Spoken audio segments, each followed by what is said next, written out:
좀 있어요? 네, 많습니다. 사실 코로나 이전에도 많은데요. 2019년에 교육부가 사교육비 통계조사에서 발표를 했었는데 소득 최하위층과 최상위층 간의 1인당 사교육비 지출이 5.18배. 차이가 났습니다. 사실은 이제 한국 교육 전반에 있어서 부모의 그런 소득 수준이 그대로 자녀에게 대물림되는 데 대한 좀 단적인 좀 불만들이 나오고 있는데요.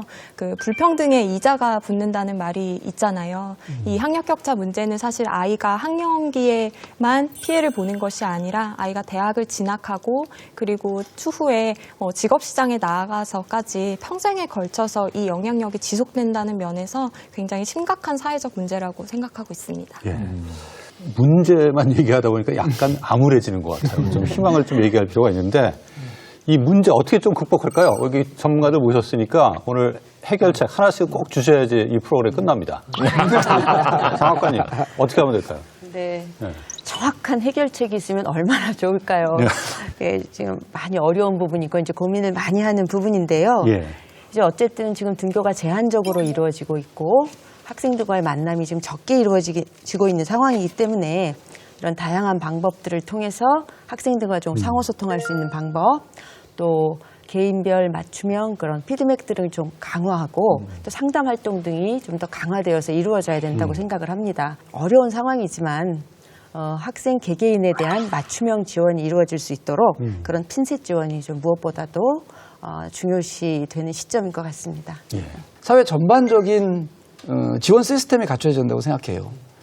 그러니까 단지 학교의 노력 또는 뭐 학부모의 노력 그리고 학생들에게 어떤 뭐 너희들 열심히 해야 돼라고 자꾸 이야기하는 것 이것만으로 해결이 될 수 있는 것은 아니라고 생각합니다. 어쨌든 국가적인 지원 시스템이 갖춰져야지 학생들도 학교에 제대로 나가서 할 수 있는 것이고 적절하게 학교를 등교할 수 있는 환경도 마련해 줘야 되는 것이고 막연하게 코로나가 발생했다고 해서 셧다운하는 것은 바람직하지 않다라는 것은 우리가 지금 경험을 했잖아요. 학생이 학교를 등교할 수 있는 시스템을 마련해 줘야죠. 그런 시스템, 지원 시스템. 학생들이 가정에서 돌봄을 받지 못한다면 부모님들이 회사에 출근해야 되는 관계로 지원을 못 받는다면 적절하게 회사도 학부모님들이 재택근무를 통해서 학생들, 자녀를 돌볼 수 있는 지원 시스템, 이런 전반적인 지원 시스템이 사회적으로 갖춰야 되는 것이 아닌가 이렇게 생각을 합니다. 예. 학교가 진짜 위기 대응을 하고 있는 건가? 특히 이 위기가 코로나19 바이러스가 퍼지는 거가 위기가 아니라 아이들이 지속적으로 학습의 결손이 누적되고 있다라는 거에 대해서 학교가 진짜 심각한 위기의식을 가져야 된다고 생각하고요. 이 코로나19 바이러스의 매우 큰 특징이 우리가 뭐 산밀이라고 하듯이 밀집하면 안 되거든요. 그러니까 학교라는 공간이 이 코로나 바이러스가 있는 이 위기 상황에서 정상적으로 작동하기 되게 어려운 환경인 거예요. 그러면 실제 이 비상체제에서 아이들에게 어떻게 학습하게 할 건가? 어떤 학습의 기회를 더 줄 건가? 저는 학교가 근본적인 한계가 있다는 게 1학기 때 다 드러났고 2학기 접어도 지금도 우리가 그걸 확인하고 있고 등교 수업이 돼도 이 문제는 지속될 거라는 걸 다 알고 있다고 생각해요. 그러면 학교 외에 다른 기관들이 학생들을 위해서 어떻게 비상 시스템을 작동할 건가, 어떻게 가동할 건가, 이게 되게 중요한데 우리는 지금 교육부 교육청 학교 라인이 사회 안에 있는 다른 시스템과 연계되어 있지 못합니다. 그러니까 지역에 있는 큰 도서관 문 닫아놓고 있는데 그 도서관에 우리 학교 학생들 좀 몇 명 보내고 또 우리 선생님 거기 보내겠다. 이 얘기를 학교나 교육청이 그러니까 편하게 할 수가 없어요. 네? 집에 있는 주민자치센터 2층에 교실이 3개 비어 있어요. 그러면 우리 학교에는 어떤 초등학교 아이들, 어떤 아이들은 거기 보낼 테니까 어떻게 해달라. 교육청이 주민자치센터나 시청과 얘기해가지고 이걸 할 수 있는 길이 없어요. 또 아이들 문제가 심각하니까 지자체장들이, 시장, 군수, 구청장님들이 뭘 하고 싶은데 학교에는 얘기할 곳이 없어요. 학교랑 공식적으로 무슨 뭐 공문을 하거나 이럴 수 없으니까 제가 어느 시장님 만나 뵀는데 소독약 갖다 주고 마스크 갖다 주고 뭐 컴퓨터가 없다 그러면 돈 드릴게요. 이거밖에 못 하는 거예요. 근데 문제는 그게 아니잖아요. 그런 거 대응하는 게 아니라 학교에 우리 학생들의 근본 문제는 지금 누적되면 이 결손이 누적되면 이게 결국은 5년, 10년을 두고 우리 사회에 큰 문제가 될 수 있으니까 이걸 지금 어떻게든지 최소화할 수 있는 이 시스템을 국가적으로 어떻게 가동할 건가. 그리고 이게 뭐 지금의 교육청, 교육부, 학교가 갖고 있는 그것만 가지고는 불가능하다는 걸 우리 또 확실히 다 알고 있는 것 같아요. 맞아요. 이제 교수님 지금 말씀하신 대로 지금이 비상체제라는 걸 인정할 필요가 있는 것 같아요. 가만히 얘기 들어보니까 지금 이렇게 돌아가는 모습들은 기존의 상황을 지금 소화해낼 수 있는 방법이 뭐냐에 너무 포커스를 맞춰 있는 것 같아요. 그러니까 유연함이 없는 거예요. 그렇죠. 이게 가장 큰 문제인 것 같은데 한번 어떤 좀 대안을 좀 한번 내보시죠. 어려운 숙제를 주시네요. 일단 우선 이 코로나가 장기화될 수밖에 없다. 그 불가피한 현실 인식이 필요할 것 같아요. 그리고 코로나가 끝나고 나서 또 다른 감염병이 올 수도 있거든요. 그러면 학교라는 공간은 그런 감염병에 대응할 수 있는 교육 환경으로 다시 탈바꿈을 해야 되고 또 체질 개선도 필요하다고 봅니다. 교육 과정의 측면에서도 고민이 필요하고요. 그런 의미에서 당분간 온라인과 오프라인 교육을 병행할 수밖에 없다면 이 두 교육관의 세밀한 교육과정 설계 그리고 역할 배분이 필요하다고 보는데요. 온라인 같은 경우는 표준화된 공통 교육과정을 제공을 하고 또 다양한 정보나 지식들을 공유하는 공간 그리고 기초적인 토론이 가능한 공간으로 활용을 하고 오프라인 같은 경우 학생들의 수준 또 능력이 다 다르잖아요. 그런 것들을 고려해서 맞춤형 또 개별화가 가능한 그런 교육들로 나아가야 되지 않을까 생각합니다. 적어도 우리 아이들이 이러한 그 감염병 상황에서 제대로 학습 지원을 받지 못해서 생기는 기초학력의 문제라든가 격차 문제는 공교육 내에서 최대한 맞춤형 지원을 통해서 해결할 수 있도록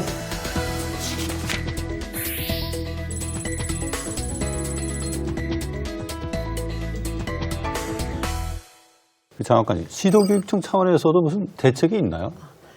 이제 저희가 이제 현재 상황에서 지금 교육 활동이 원활히 이루어질 수 있도록 뭐 원격 수업 컨텐츠라든지 또 활용 동영상, 지금은 또 이제 블렌디드 수업을 많이 이제 활용하고 있잖아요. 그래서 이런 우수 이제 사례 등을 좀 개발해서 보급하고 있습니다. 또 이제 특히 기초학력을 위해서는 기초학력 지원 대상 학생들을 중심으로 기초학력 집중 교실을 운영하고 있습니다. 또 이제 기초학력 두리셈 사업이라고 하는데요.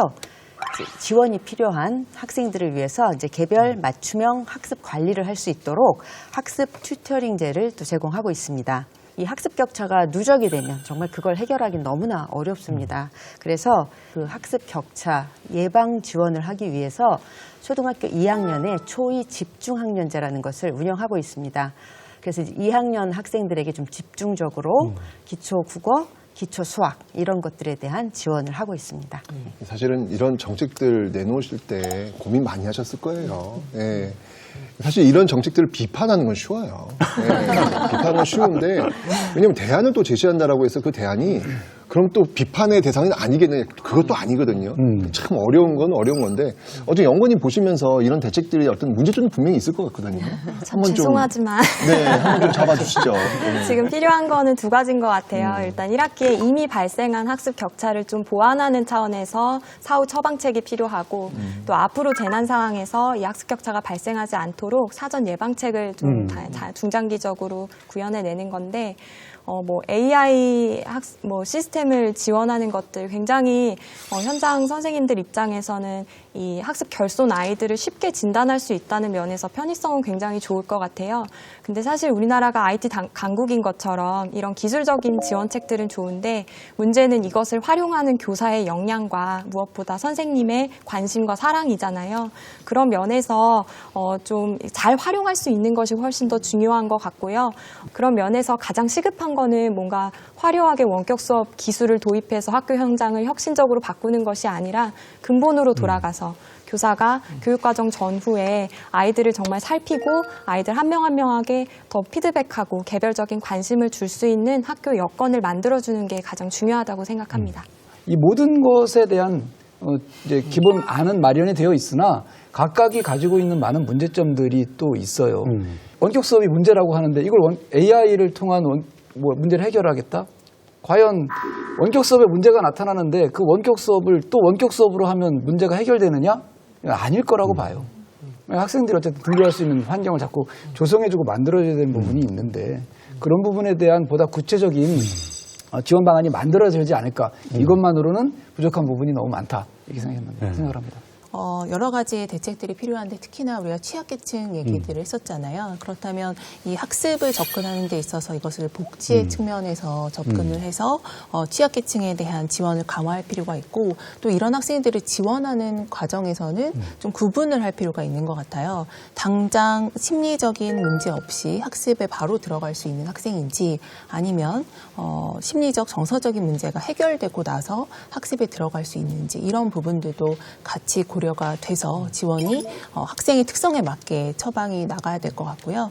그리고 또 지금의 이 문제가 사실은 학교 내부의 문제가 아니라 전 사회적인 문제이기 때문에 온 사회가 이 부분에 대해서 같이 힘을 모아야 되는데 앞서도 말씀드렸지만 이 돌봄의 문제가 가정에 정말 큰 고통으로 남아 있거든요. 그래서 그런 돌봄의 문제를 사회적 시스템으로 좀 해결할 수 있는 좀 강력한 정책들이 나왔으면 좋겠고 또 학생의 측면에서 보면 이 재난 상황임에도 불구하고 굉장히 학교는 가지 못하는데 너무 수업 공부할 것들이 많은 거예요. 그래서 학습량의 감축, 수업 시수나 학습량의 감축을 통해서 이 교육 과정 자체를 적정화시켜 주는 것도 필요하다고 봅니다.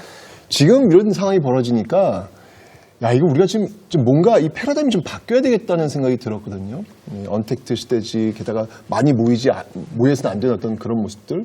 그러니까 오히려 뭐 학급당 학생 수 감축 또는 교사 수의 어떤 더 증가 뭐 이런 것들을 발생의 전환 속에서 아까 교수님 말씀하신 비상체제다 이거 이런 부분들을 이제 감안하는 좀 중장기 대책이 좀 필요하지 않을까요? 네, 맞습니다. 사실 재난 상황에서는 이 안전권과 학습권이 상호 모순적으로 충돌할 수밖에 없는 상황이잖아요.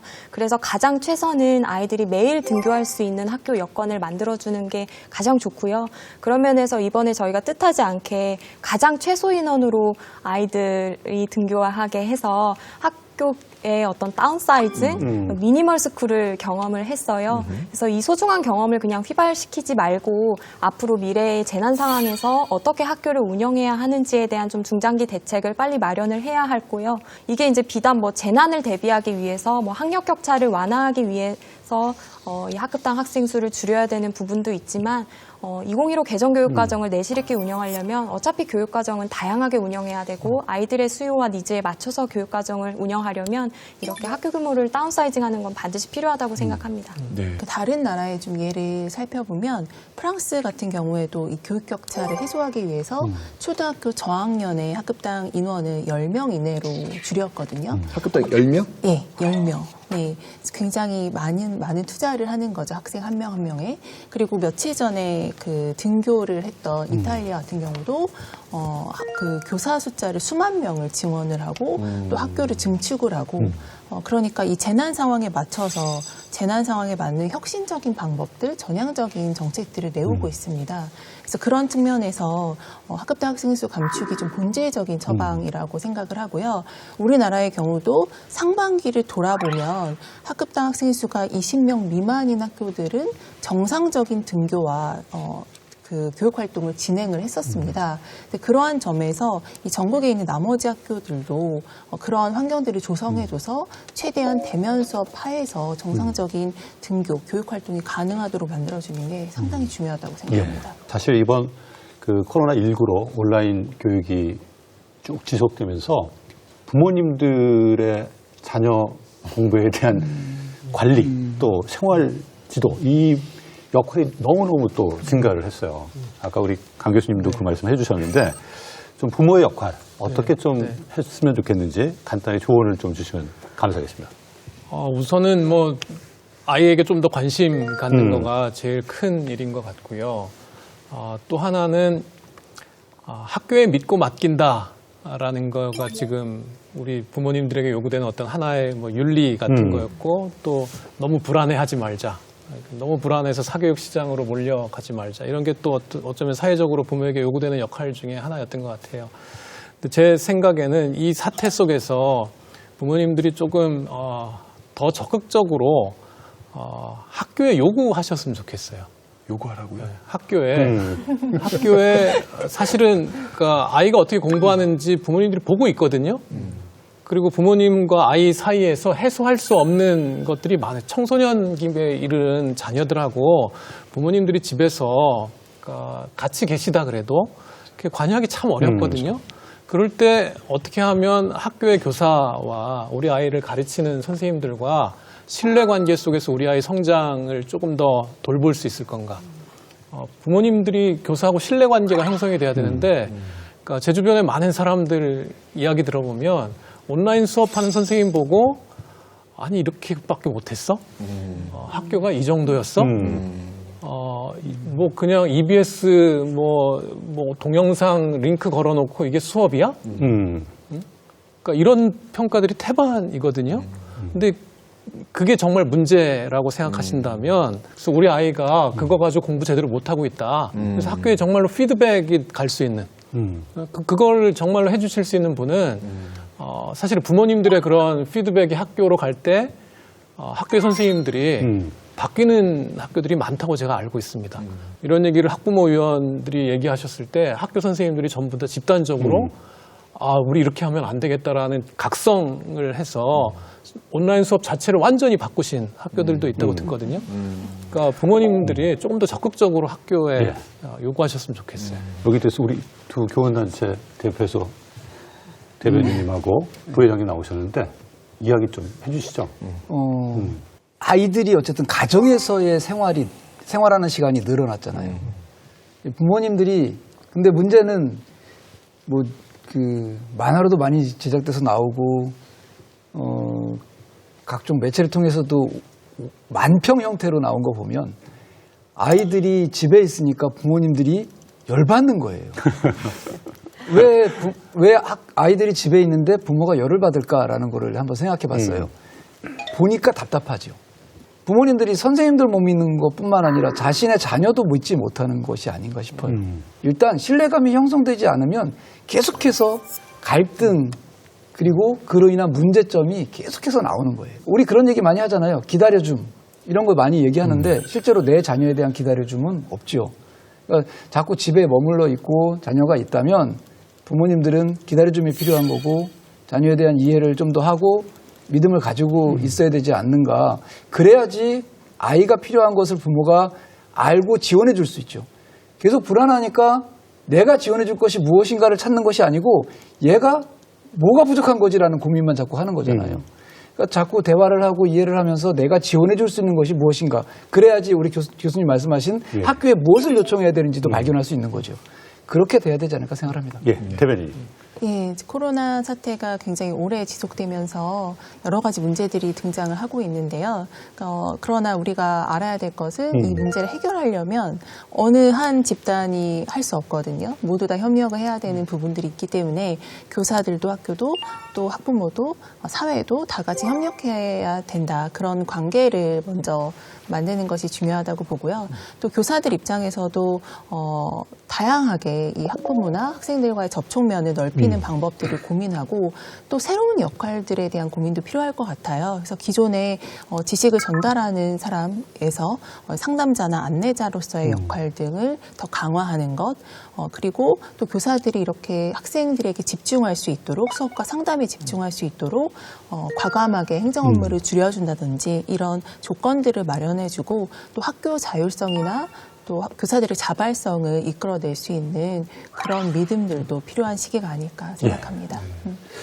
이 사실 코로나19 통해서 저희가 얻은 것도 있어요. 그 교육의 본질이 뭐냐에 대한 질문들이 나오기 시작했고 이전에 그냥 관행적으로 해왔던 것에 대해서 다시 한번 반성하는 시간들을 저희가 갖고 있는데 이 교육의 변화와 관련해서 바람직한 어떤 방향을 좀 저희가 이야기하면서 마무리하면 좋을 것 같습니다. 포스트 코로나 시대를 생각할 때 결국 이런 새로운 기술의 도입을 우리가 한번 경험했고 앞으로 이게 한 1년 더 이런 상태로 지속된다 그러면 이런 학교 현장에 도입된 기술, 기술을 도입했을 때 어떤 교수 학습의 변화가 있을지 또 그걸 어떻게 하면 우리가 학교를 미래를 이제 세대를 준비시키는 곳으로서 기능을 더 강화할 수 있을지 이런 근본적인 고민들이 좀 같이 돼야 될 것 같고 기술을 도입했을 때 그 부분을 보완할 수 있는 가능성들이 과거에 갖지 못했던 여러 가지 도구들을 우리가 또 갖게 되거든요. 그래서 이런 것들을 좀 학교가 적극적으로 좀 도입하는데 앞장섰으면 좋겠다는 생각이 듭니다. 또 교육청 차원에서 또 생각을 해보면 지금 원격 수업이 많이 지금 진행되고 있는 상황에서 원격 수업을 위한 우리 공용 플랫폼 이런 것도 좀 구축이 돼야 될 것 같고 또 원격 수업 환경도 좀 더 개선이 되어줘야 될 것 같습니다. 이렇게 미래 사회를 살아갈 우리 학생들이 역량을 갖추고 또 이제 바른 인성을 지닌 학생들로 성장할 수 있도록 다양한 지원책들이 마련돼야 된다고 생각이 됩니다. 이 코로나 시대를 겪으면서 크게 한 2가지 정도 큰 깨달음이 있었던 것 같아요. 첫 번째는 교육이라는 것은 사람과 사람의 만남을 바탕으로 한다라는 것이고요. 그렇기 때문에 기술적인 접근에 치중할 것이 아니라 보다 교육의 본령에 가까운 그런 철학적 접근이 필요한 시기라고 봅니다. 그래서 아이들이 앞으로 살아가는 삶에서 나타나는 여러 가지 문제들을 해결할 수 있는 능력들 이런 것들을 길러주는 삶을 위한 교육 이런 교육 과정을 고민할 시기라고 생각하고요.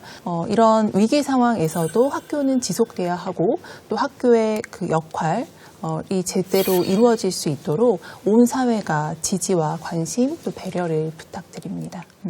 아무리 화려한 기술적인 장비나 컨텐츠들이 들어오더라도 그 배움의 본령이 사람 간의 관계에서 이루어진다는 거는 불변할 것 같은데요. 저는 이제는 이제 그 원격 수업에서 그 관계를 구현해내고 그 관계에서 소외된 아이들을 좀 살필 때라고 보여지고요. 제가 아는 초등생님 한 분께서 그런 말씀하시더라고요. 그 원격 수업 시작되고 나서 아이들이 교실에서 다 마스크를 쓰고 있는데 대부분이 얼굴이 가려지잖아요. 그러니까 아이들 표정 하나하나가 어떤지 더 세심하게 살피게 됐다. 저는 그 말을 듣고서 이 코로나가 교육 격차의 원인이 아니라 이 격차를 극복할 수 있는 기회나 대안이 될 수 있겠다. 그렇게 바라봅니다. 예측 불가능하고 빠르게 변화해 나가는 이제 포스트 코로나 시대가 우리에게 다가와 있는데 지금 이러한 상황 속에서 학교와 교사, 학생, 학부모에게 모든 것을 전가시킬 수 있을까? 이들의 노력만으로 과연 우리 아이들을 단 한 명의 학생도 뒤에 처지지 않는 모두 함께 갈 수 있는 그런 교육을 할 수 있을까 고민을 해야 된다고 생각합니다. 하여튼 이 미래교육 플러스 저희 프로그램이 좀 저는 사실은 이거 맡을 때 좀 멀리 봤는데 역설적이기도 이 코로나19 때문에 진짜 우리 삶의 미래교육이 플러스 돼버렸어요. 네, 그렇죠. 그런 생각이 드는데 네. 어쨌든 이 상황을 그러니까 위기를 극복해야 되겠다라는 거에 너무 방점을 찍는 것보다는 이때야말로 좀 교육 대개혁의 시기다. 이제 발상의 전환이 필요하다라고 그런 접근법이 필요하지 않나라는 생각이 듭니다.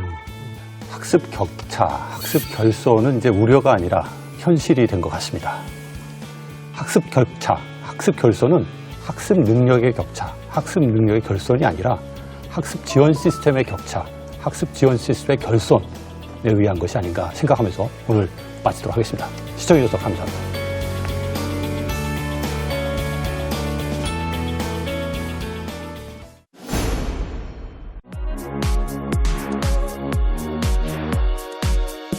메이커 교육은 학생들이 스스로 아이디어를 내고 만들면서 배우는 과정을 의미합니다. 자신의 지식을 경험으로 연결하고 새로운 가치를 창출하는 역량이 중요해질 것입니다. 메이킹을 하면서 이해력이나 응용력을 기를 수 있어서 꼭 필요하다고 생각이 됩니다. 빠르게 변화하는 이런 세상 속에서 자신의 꿈을 실현할 수 있는 그런 긍정적인 도구가 되어줬으면 좋겠습니다.